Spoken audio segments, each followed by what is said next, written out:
to the world of amazing backyard animals. It was a gray day in the office. A day without customers. A day without color. Which is bad news for a detective, which is what I am. Henry Hardboiled, private eye. What's with the hat, Henry? It covers my private eye, see? You must be bored. Business slow, huh? Yeah, it's this phone. Ring, why don't you? It never hurts to ask. Hello? You don't say. You don't say. Who is it, Henry? They won't say. But the backyard bandit has struck again. We're on our way. Better step on it, Henry. I think we're being tailed. That's the trouble with being so good looking. You better watch where you're going, Henry. Henry!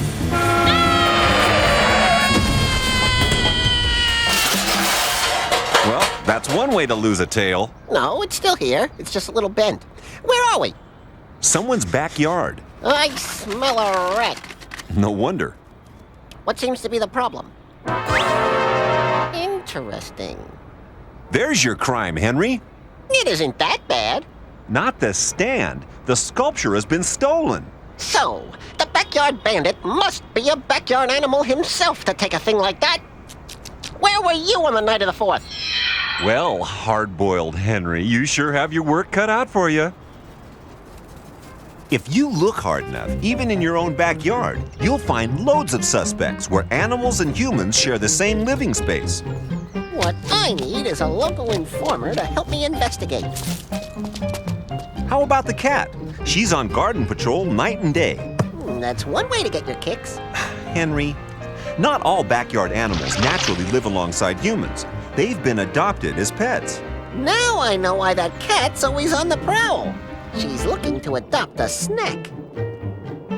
It's true that people often provide food sources without knowing, even to wild backyard animals. You mean backyard bandits? I'm talking about snails. Oh, look at those escargot! And go, and go, and go! That was speeded up, Henry. But if you're looking for a real mini beast safari, you don't need to go further than your own garden. And you don't have to stay in your car the whole time. Many people encourage some backyard visitors with food, while other animals don't need an invitation. Well, Pussycat, lined up any suspects yet? I see, a fox! Come out of that dump with your ears up! Quick, head him off at the alley! I'll take some pictures of the evidence.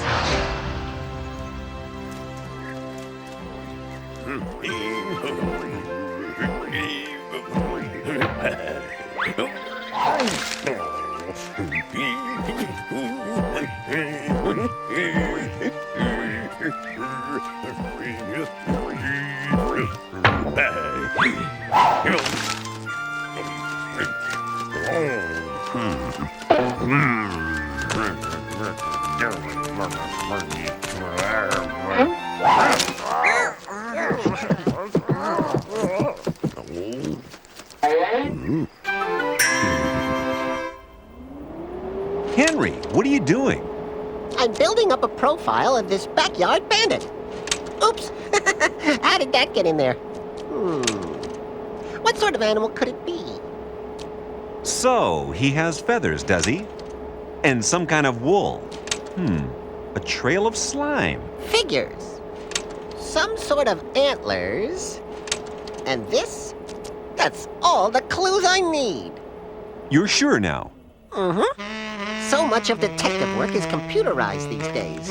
I just cut and paste, nip and tuck, and voila! Out comes our bad guy. I've seen some pretty unusual backyard animals in my time, but... But what?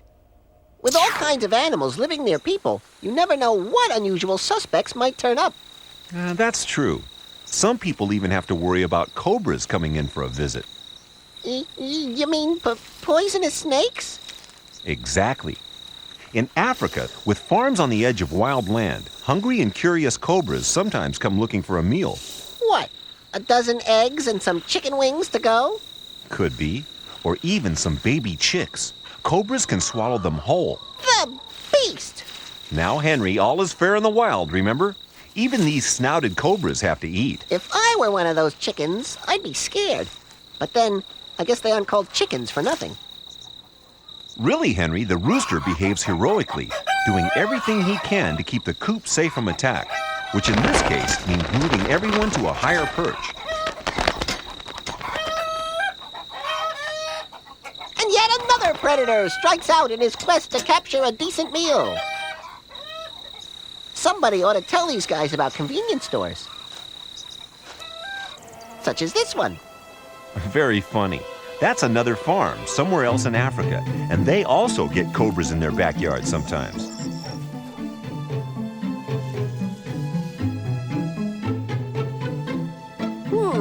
That's a pretty fancy chicken coop they've got there. That's no chicken coop, Henry. Cancel that. I should have said people coop.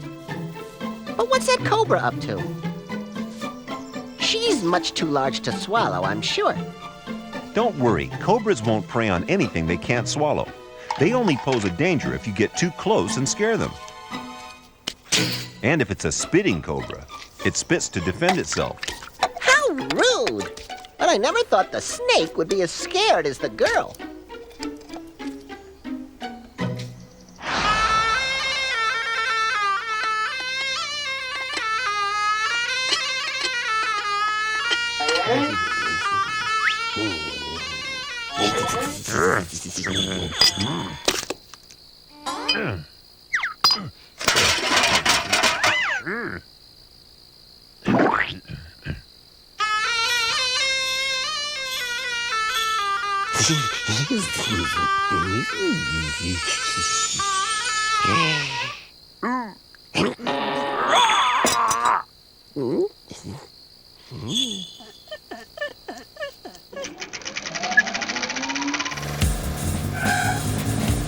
We'll search every backyard there is till we find that bandit. I don't care if he's hiding in the tropics, the desert, up a mountain, or at the beach. What's that sign mean? No parking. Oh, yeah? I'll show them. Let's go to the park. Good idea. Henry, I think you've lost your color again. Shh, it's my disguise. I'm setting a cunning trap. If the bandit sees another statue, he'll want to steal me for sure. Shh, here comes trouble now. Stand still. Your statue disguise is working. You're a hit. As long as I don't get a direct hit. Shoo, pigeons! I told you this town was full of rascals. No more than usual, Henry. Even in the biggest, busiest cities, animals have learned to adapt to living alongside humans. Hong Kong is one of the most densely populated cities in the world. You might not expect there to be much room left for any wildlife. But you'd be wrong. But you'd be... Hey, how did you know I was going to say that? A little bird told me. Well, a big bird, actually. You mean a black kite? No, it was definitely a bird. Black kites are birds. They've learned to deal with life in the big city, navigating around skyscrapers like mountains, and even building nests on top of tall buildings as if they were cliffs. But of all the animal city slickers which make their home in Hong Kong, the boldest must be macaques. These monkeys gather in large numbers on the streets, scavenging and begging for food. They aren't bothered by traffic and have almost no fear of man. Yeah, or women. But watch this woman get the old macaque backpack attack. Oh, at least the little one is looking nice for her picture. Say cheese. Henry! Henry, it's time for your report on storks. What? Now? Yes, now. Out of my way! Journal lizard coming through!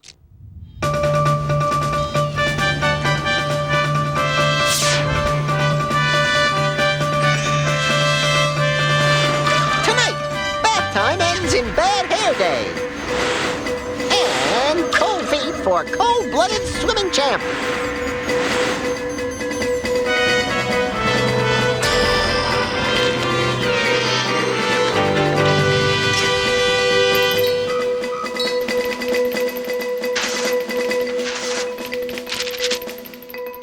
But now, our top story. Stork Incorporated expands worldwide delivery business. On top of the usual baby delivery, for which they're famous, storks have recently been spotted. No, not that kind of spotted. Yes, that kind of spotted. Delivering flowers to flamingos, pizzas to pachyderms, and chocolates to chihuahuas. And now, in a bid to cash in on the Christmas rush, storks will soon be dressing up as Santa's helpers, going down chimneys, and stuffing children's empty socks with cool presents. And thanks to their brush-like tails, they'll sweep your chimney while they're at it. So next Christmas, instead of cookies and milk, leave out a few sardines. Because Santa storks are coming to town. And next, the weather. The weather? The whether I got it right or whether I got it wrong. Take a guess. Rats. Where do you get your facts anyway? I use my fax machine. Well, the truth is, in Germany and other parts of Europe, storks are often spotted near chimneys. That's what I said. But they don't go down them. The white stork builds its nest on top of them. Storks come back to the same nests every year, and the first thing they do is greet their mate. Do they always make such a song and dance about it? That's courtship.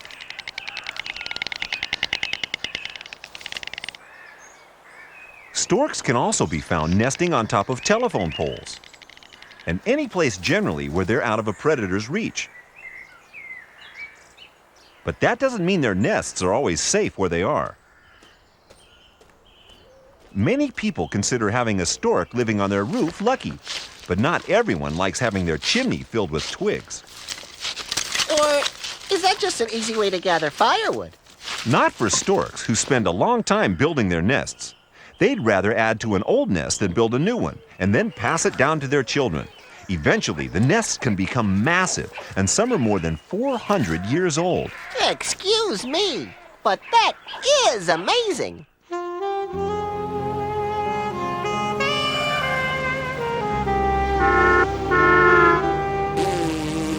On the road again, Henry?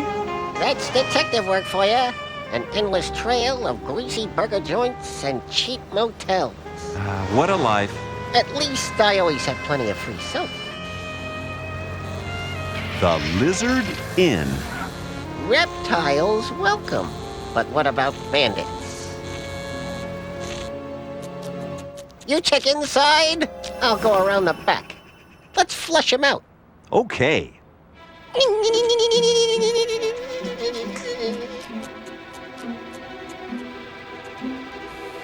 I don't see any sign of your bandit. Ah! Scaredy cat. No, more like alley cat. Say, what's new, pussycat? Is room service here that bad? What kind of lousy motel is this anyway? Well, Henry, a garbage can to you might be a gourmet dinner to another animal. Many animals are scavengers. They live off the leftovers and scraps that other more wasteful animals leave behind. And in hotels and tourist parks, you'll find the most wasteful animal of them all sheltering in lodges like this. You mean humans, you sneaky guy. That's right, Henry. This is a hotel on the African savanna, built specially for people who come here to see animals in their own backyard. Imagine meeting baboons over breakfast. What's next? Lions at lunch? Picnicking with pythons? For baboons, living near the hotel provides easy living. Excuse me, but aren't those chairs reserved for the paying customers? Don't worry, Henry. As soon as the people finish their breakfast, the baboons will be going over to scavenge theirs. Don't tell me they eat garbage too. Yep. Baboons, marabou storks, even warthogs. Every intelligent scavenger knows if you don't mind the occasional personality clash, it's much easier sifting through man's scraps than hunting for your own in the wild.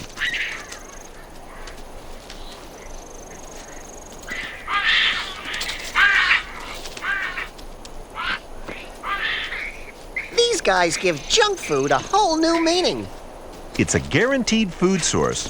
The simple truth is that baboons living off garbage dumps grow larger and live longer than their completely wild relatives. And that guy with the mirror seems to think he's better looking, too. For scavengers like these, living in man's backyard has actually brought benefits. So, being down in the dumps isn't that bad after all.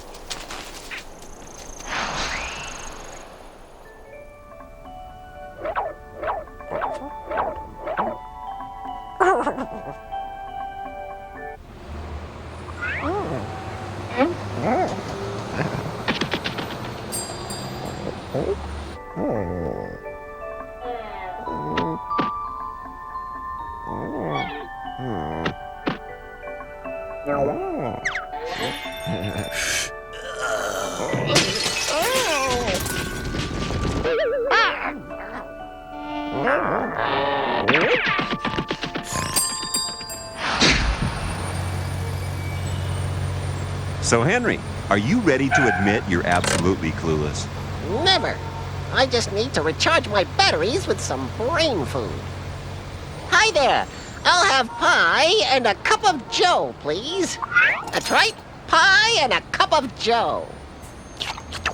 I didn't know you liked coffee. Who said anything about coffee? Somebody better tell Joe. This stuff is awful. Pie, please. I need my pie. And you got it. That's a magpie. Is it run out of cherry? Hey!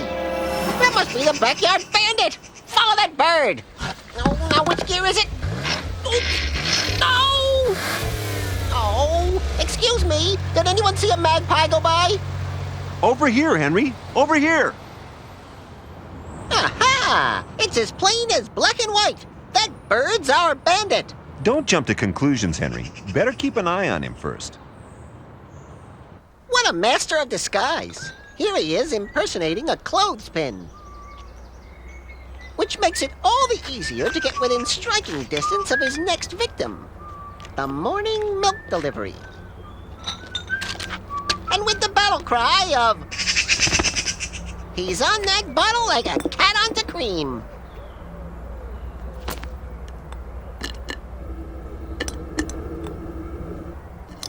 Magpies are thought to love shiny things, and they do like cream. So this foil-top bottle is a real steal.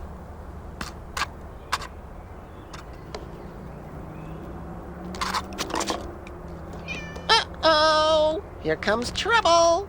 He better scram, or it won't be the cream that gets a whipping. How would you like cream poured all over your front step? I don't know. I've never eaten a front step before. But I'm sure a little cream on top wouldn't hurt.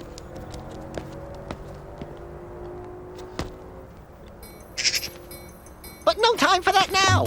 Our suspect is making his next move. And this time, it looks like a jewel heist. Magpies love all shiny objects, and anything which catches its eye is in danger of being snatched. See? I knew it! Caught in the act.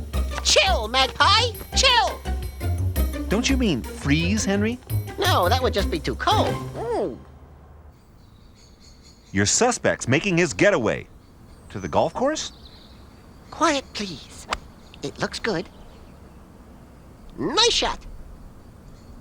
But what's that magpie doing? Magpies are also known to steal other birds' eggs. But that's a golf ball! The magpie doesn't know that. If he tries to eat that egg, he'll find it's even more hard-boiled than me. Hard-boiled Henry, that is.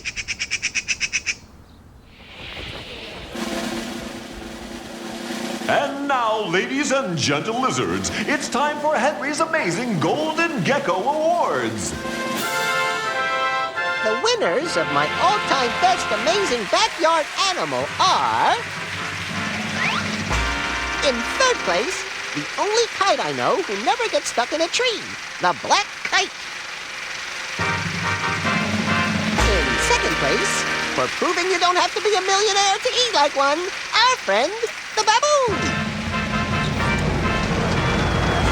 But tonight's Golden Gecko Award goes to an animal which has been living right alongside you people for the last 6,000 years, filling up your backyards, your parks, and your town squares with their gentle cooing sounds, and a whole lot more. Of course, I'm talking about pigeons. Why pigeons? Well, think about it. Besides being a lot of fun to feed, throughout history, they've also fed people, carried messages, and showed us the way home. Compared with other birds, they're excellent drinkers. Instead of having to sip and tip their beaks up, they can suck up drinks right through their nose. Good trick. Because there are so many of them, some people find pigeons annoying, but their cousins, the doves, have been made symbols of peace and love. Of course, pigeons have their natural enemies. Who doesn't? But not even an army of cats and dogs, backed by a legion of seagulls, could keep pigeon numbers down. They reproduce so fast, a single pair of pigeons will raise an amazing 10 pairs of babies in a single year. And you still never see baby pigeons. Explain that. So quit playing in traffic, you guys, and smile! The golden gecko is yours.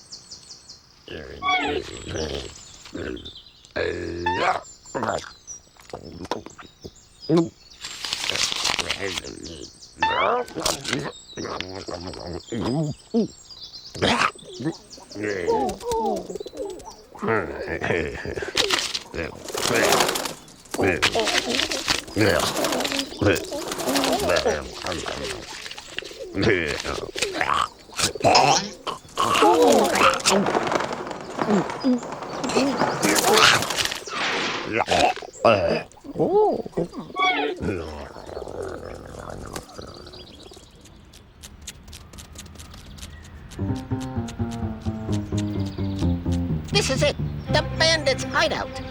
If I don't come out in 5 minutes, call in the law.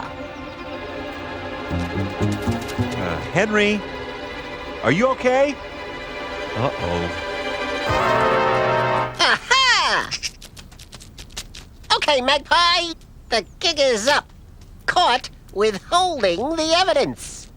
Wow, your backyard bandit sure collected a lot of loot. My fork! And there, the missing statue. Wow, fantastic! It's a masterpiece! The Maltese lizard. Well, since Mr. Magpie here is about to become a jailbird, I might as well take this home with me. I don't think he meant to steal, Henry. Magpies just can't resist shiny objects, remember? They don't mean any harm. That'll be the police for Mr. Magpie now. Hard-boiled Henry always gets his magpie. Wait a minute. What are you doing? I'm on your side! Help! I've been framed! Oh, Henry, is this what being a private eye got you? I'd say it was hanging around with all those rascally backyard animals. They're a wild bunch, all right.